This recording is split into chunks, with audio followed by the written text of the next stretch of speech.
Hey guys, welcome back to the channel. So today I got to go on. We're going to be doing a differential service on a differential that has no drain on it, but it does have a fill plug. This vehicle is a 2016 Ford F150. So let's get to it. I'll show you guys this process. Okay guys, so this is the rear differential. So basically if we make our way around, now sorry because this camera angle may not be the greatest, but right there, that is our fill plug. Now this one looks pretty rusted because this one is made out of steel, this rear diff is. So we're gonna try to crack that loose first and make sure everything there is good before we proceed and remove the cover. So let me position you guys back here. I'm going to try to get that basically off there. Now I'm going to use the same method that I always use on these.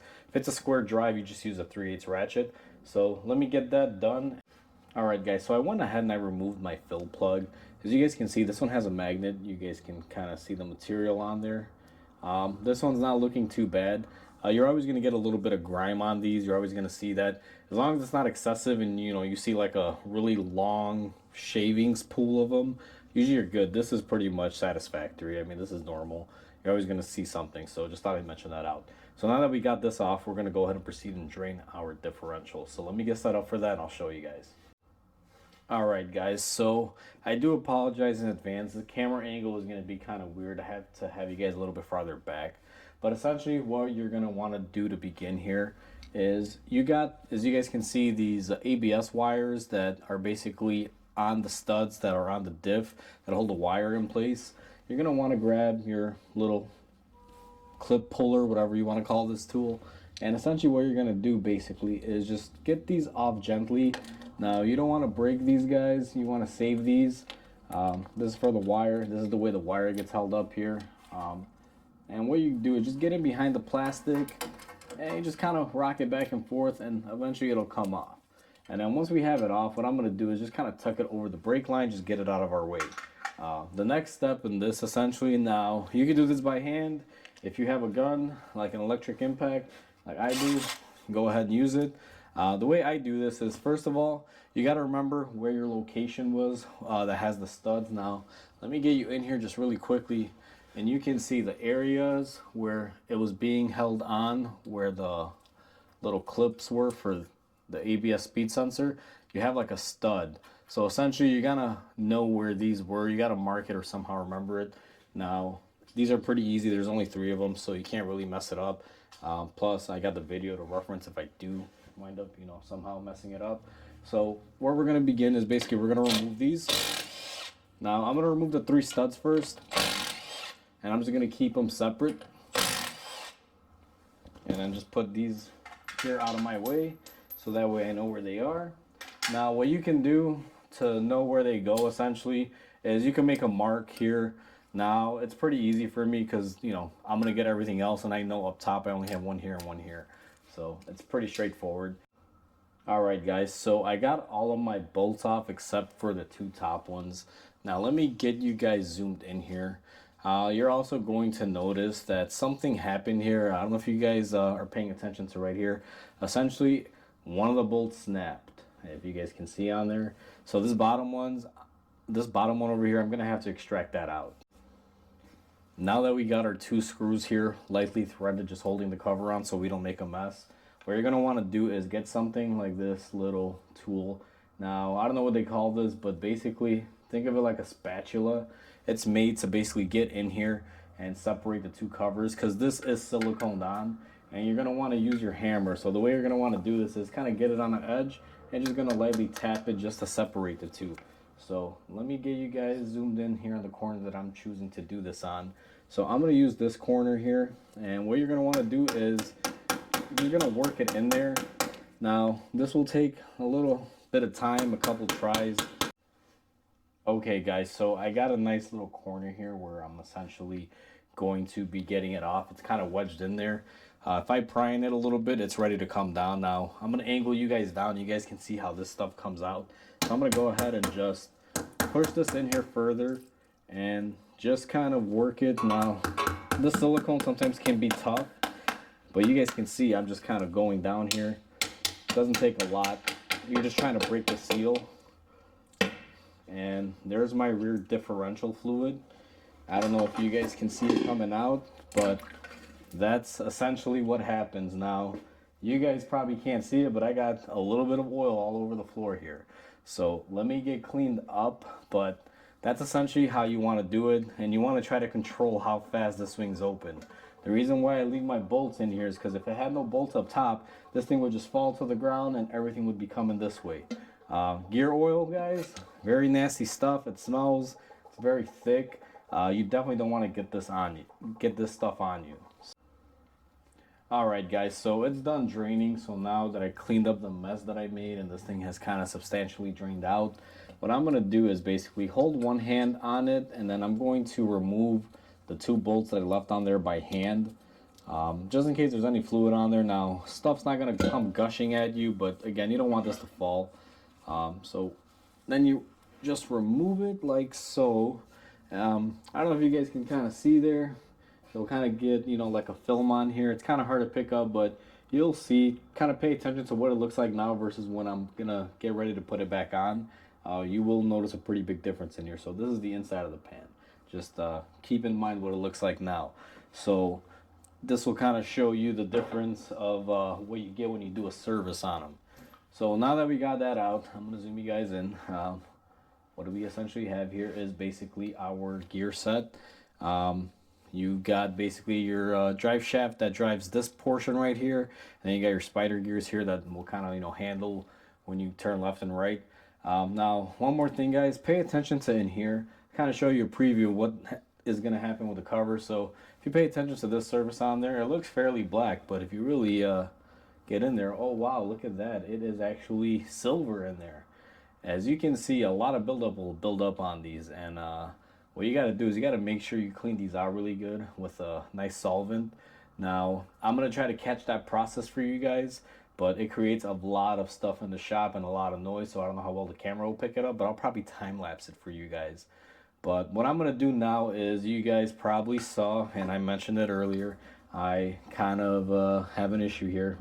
This broke in there flush. So I'm going to get this out because I need to have that bolt to be able to clamp onto it. So I got to try to extract this out, guys. I just called the gentleman. He's like, go ahead, do whatever needs to be done to get it out. So I'm going to go ahead and do that. Now, once I'm done with that, I'll be back with you guys and show you the rest of the process on this. Alright guys, so I'm back with the portion of cleaning everything up now. I had to take a little bit of a break. I actually will be making another video. As you guys saw, I snapped a bolt here. It broke off. It was really rotted on there. The way I thought I was going to be able to take it off, it just didn't quite work out. So I had to wind up drilling it, but I'll be making a video on that. So now we're back just with the regular diff service. Essentially what we're going to want to do here next is we are going to want to clean up our area right here, and we are going to be cleaning up the center of the diff. The way I'm going to clean this is I'm going to use a die grinder with a cookie, and for the actual gear internals I'm going to be using brake cleaner. It's a solvent cleaner. So I'm going to put you guys on a time lapse and you guys can kind of see me do this in real time. So I'll be right back, guys.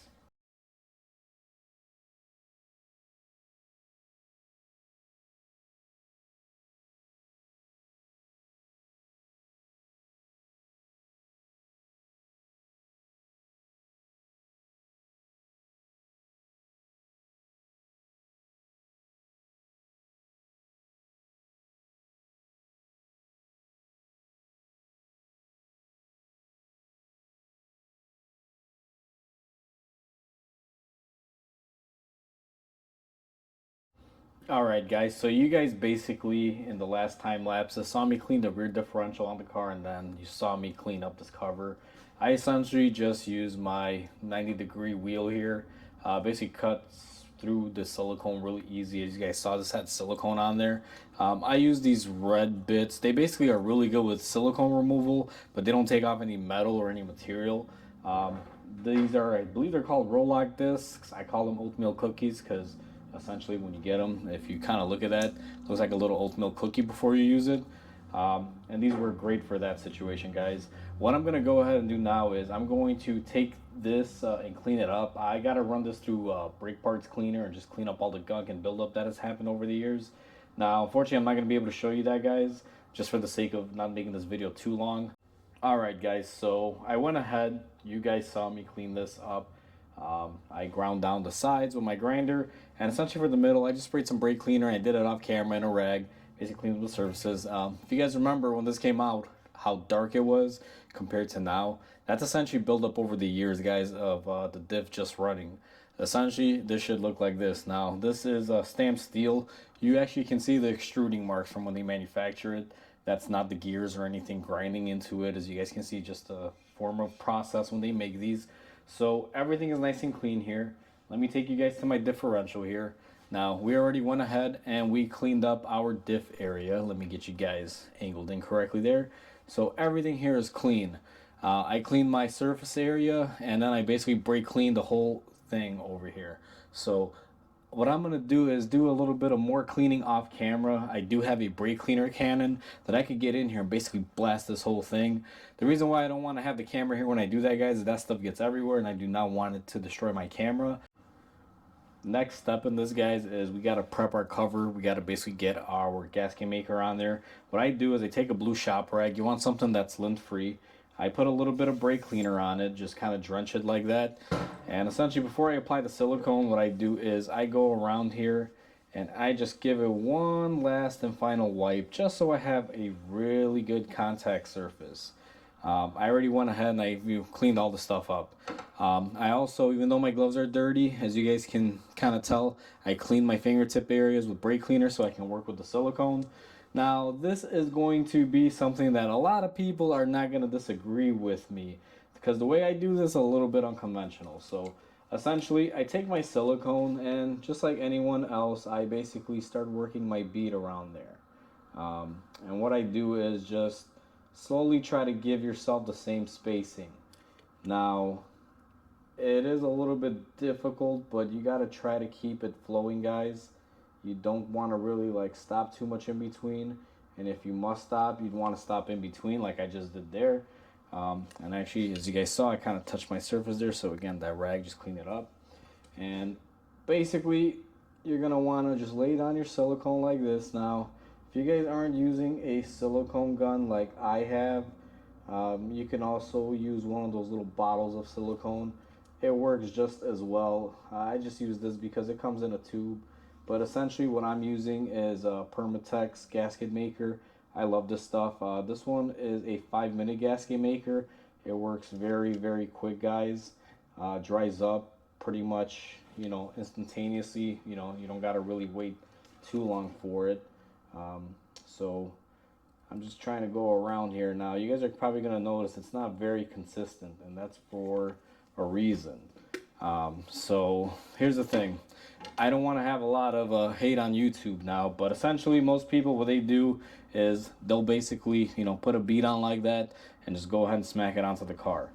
Not me, guys. Now, I don't know. I've been doing this for years. Maybe it's the wrong approach to it. I'm going to take the same rag. I'm going to clean my finger up really good. Now, I do have gloves on, guys. But I'm going to clean my fingers up that I'm going to be touching on it. And essentially what I do now is I start off from one edge and I basically smear it up all over. Now, here's the thing with this. I laid it on pretty thick. I didn't give it the conventional amount that it needs. The reason being is because I want to smear it just like I'm doing here now. I'm leaving this. This is probably about 2/4 worth of material that I'm leaving on here. So if you stack up 2/4 together, that's how much I'm pretty much leaving behind after I do my, I call this the swipe method. Because what I'm trying to do, guys, is if you just put silicone in the center, when you basically put it together, you're hoping that that silicone will basically, kind of move out of its way. And now that I went ahead and I smeared that, guys, as you guys can see now, like I said, this is going to be a love or hate debate here. Some people are going to say that I am a hack and I don't know what I'm doing. Again, I've been doing this for years this way. I don't like doing just a small bead in the center in hopes that it'll kind of, flatten out. To me, I've tried that and I've always had, issues with it. So I like to smear it. And then what you want to do is take something like a zip tie, go around where you have your bolt holes, and you're just going to want to basically collect the extra RTV that was gathered around them. As you guys can see here, I'm basically removing any extra RTV. Alright guys, so I got you guys positioned on the car. Now what I'm going to be doing is Same exact thing as I did with the differential cover.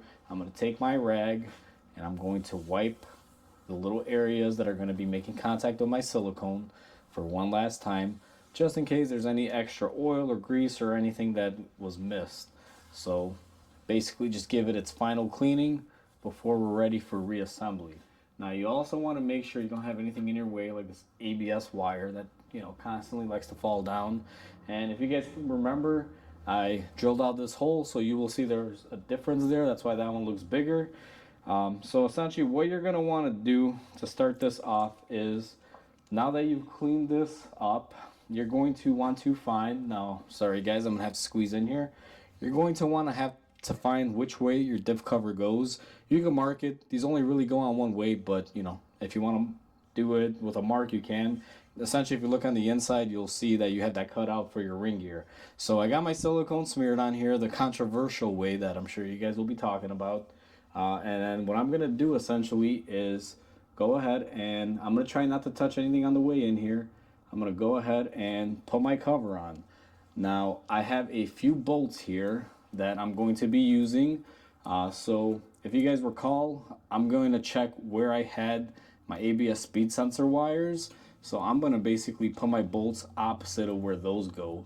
Now, if you don't have that stud, you can just start putting your bolts in. But I like to put a couple of them in here just to get everything started so this thing does not move and just kind of, stay in place. Now, you have a little bit of time to work with the silicone that I use, guys. It's not, quick drying like right away. It gives you a little bit of time. So now, as you guys can see, I can kind of walk away and get stuff. Now, this is the new bolt that I'm using for the one that I have to make. And you guys can see that thing goes on there nice. Doesn't look as pretty as the other ones, but, it'll work. So now I just go around and I'm just hand tightening everything. Always start them off by hand, guys. You do not want to impact these on. Then I'm going to go ahead and put my studs in that hold my ABS wire in. Now, I kind of remember where they went, plus the way the wiring works on these, it'll kind of show you. So you can't really screw this up, guys. It's pretty straightforward there. So once I get all of these in place here, I got all of them but one. The way that I do this, and now you do not want to use one of these if you're not familiar with it, but I have this thing set up on the low torque mode. Essentially it's just gonna run them down. Now I'm using this because I don't want to sit here and do this by hand to run them down, but what my gun will do is basically push them until it feels some resistance and then it'll stop. And then the way I like doing my gasket material is, once I achieve that, I'm going to wait about a half hour and then I come in and I torque these by hand. So essentially the way you're going to want to start tightening them up is you're going to want to kind of crisscross them. Let me make sure my gun is in the low power mode there. It felt like it wasn't, and I believe it wasn't. So as you guys can see, just kind of crisscross them. You're not looking to tighten them. You're waiting for the silicone to kind of get a little sticky. What you're just trying to do is apply even pressure to everything. I kind of lost track of which way I was going here, but it's all right. We can find our way here. So once you've crisscrossed them, what I do is I just move them in a little bit here until we have a little bit of silicone coming out the sides. So I'll kind of zoom you guys in here. You kind of want to tighten them with your gun just until you get this kind of a sheen here. I don't know if you guys can see how much silicone is coming out. Now, the reason why I flattened it, guys, is because I can actually control the amount of silicone that I get inside of the diff. If you guys just put a bead in the center, you have no control. If that bead is thicker on one side versus the other side, you could get a lot more of the silicone inside your differential. Now, typically it's not going to hurt anything, but the way that I do it, if I, smear it on and I give it that, 2/4 worth of material, I know how much I'm getting in there just by the pure touch of it. Alright guys, so some time has gone by now. Essentially, it's been a few hours. It's probably been like a second for you guys. So I went ahead and I let everything, you know, dry up here for an hour. I torqued down all of my bolts, and the way you torque down the bolts is you want to go in like a X pattern, kind of crisscross them. That way you get even torque. And I just went around in a straight line and just basically checked everything to make sure it was all torqued up. Once I did that, I also let it, you know, basically sit for a couple hours and dry up really good before I could put the fluid in there. And then the last thing that you guys want to do that I just wanted to say for the camera is you want to go ahead and reattach your ABS wires to the studs that you took them off. That's essentially the last part of it. The reason why I made this a key point to do this towards the very end and show you guys, because I could have easily did it off camera, is just to remind you that you got to put stuff back where it goes. A lot of these wires sometimes are overlooked. People just leave them hanging up there and eventually causes an issue. So make sure whatever you take off you put back, and you know, you line everything up the way it should be. So now that that's all set, I'm gonna get you guys prepped on the fill hole and I'll show you guys how we fill this one up. Alright guys, so we are basically behind the driver's side. Essentially this is our fill port right here. Now we're gonna be adding the fluid in here. Now essentially this one should be taking a 75-85 formula. However, the customer wanted to do a 75-90 formula. The reason why he's going with a little bit thicker oil is just the way he drives it. Now, I told him that factory, you know, takes a different spec. He said, it's okay, don't worry, I've done my research, this is what I want to throw in there. So, you know, as they say, you know, do what the customer says. In this case, it's not going to hurt it. So essentially, the way you fill it up is basically just put your bottle in that hole like you just saw and fill it up. Now, these normally come with a tip. You just cut it off a little bit there. Remove the little foil underneath, and essentially that'll be, you know, good enough. Now, you just want to squeeze as much as you can in there, guys, and I will give you a heads up. If you guys do this, you'll notice this bottle makes certain noises. It's kind of funny, you know, if you were hearing it for the first time now. These bottles always make that noise, guys. I'm not going to say what noise it is. I'm sure you guys can pick it up on the video here, and you can kind of guess what it sounds like. I assure you it's not me doing it, it's the bottle. So basically this one takes 3 quarts. Now you guys saw me run down most of my first bottle. I went ahead and I swapped right here for another bottle. I'm going to try to do this live with you guys so you guys can actually see how it does this, you know, in real time. So I'll be walking away here and there, but I'll still talk so you guys know I'm here. So when you start hearing that noise, guys, essentially what's going on is air is getting in and you're not really pushing that much fluid in there. So one way that I cope with this is you can't really get all of it out and squeeze it into there. You're going to have a little bit left over. When I open it, every new bottle, I just pour the remainder in there and just fill it up to the top. So that way I have, you know, as much as I can in each bottle. And then if that doesn't, you know, fill it up all the way, essentially I'll pull the 3 together and, you know, make like a half a quart of it, and then, you know, just throw it in there. And if worse comes to worse, I do have a pump, but if I don't have to pump this fluid in there, it'll probably be better. Pumping takes forever and honestly hurts your hand. I could probably use a tool that I have that I used on the transfer cases a lot, but there's no need. I mean, it's pretty easy to get to. So this is my 3rd bottle, and this one's filled pretty high up there. I just did it off camera for you guys.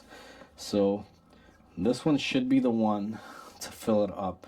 Now essentially you're just gonna basically want to add fluid in here until she starts dripping out.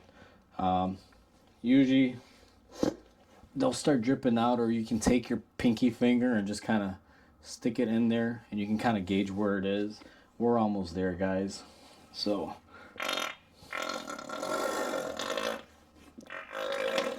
let me just squeeze it in there. We are almost there now. I got to consolidate a few bottles together, so let me get my bottles all in one and then I will fill it up all the way. So I got whatever I had in my 3 bottles poured into this one, guys. Hopefully that'll be enough to fill it up here. Otherwise I may have to pump it off camera. And actually that was enough. As you guys can see, it's starting to drip out. Once you see it start dripping out like that, you want to let the excess kind of flow out a little bit. Now, let me go ahead and see, because I don't want to let this flow out too much. I don't know if you guys can see that there, but my finger has oil on it. Essentially, that's the way to check these. They want you to put a finger in there, and the oil should be pretty much just below the threads on there. So that's essentially what you want to do. Now this one's full, it's leaking out. Let me plug it up. I went ahead and I grabbed my plug, I cleaned everything off of it, and I'm gonna go ahead and reinstall it. You can choose to put thread sealer on this, guys, if you want. However, I'm not going to. This one sits up pretty high. I normally put thread sealer on, the drain plugs. Now this one does not have a drain plug because we had to rip apart that cover. But essentially, if you had a drain plug, I would do the sealer on there. This one won't really leak from here because the fluid is below the line. So, I don't know. Ford does it from the factory, I believe. You can see a little bit of red sealer on there, but there's no need for it. So essentially, I went ahead and just got that tightened up. Now you want to clean this up as good as you can. Now, gear oil is really, really thick, guys. You want to wipe it off, and you want to use your brake cleaner to get it off. Otherwise, this stuff doesn't really come off.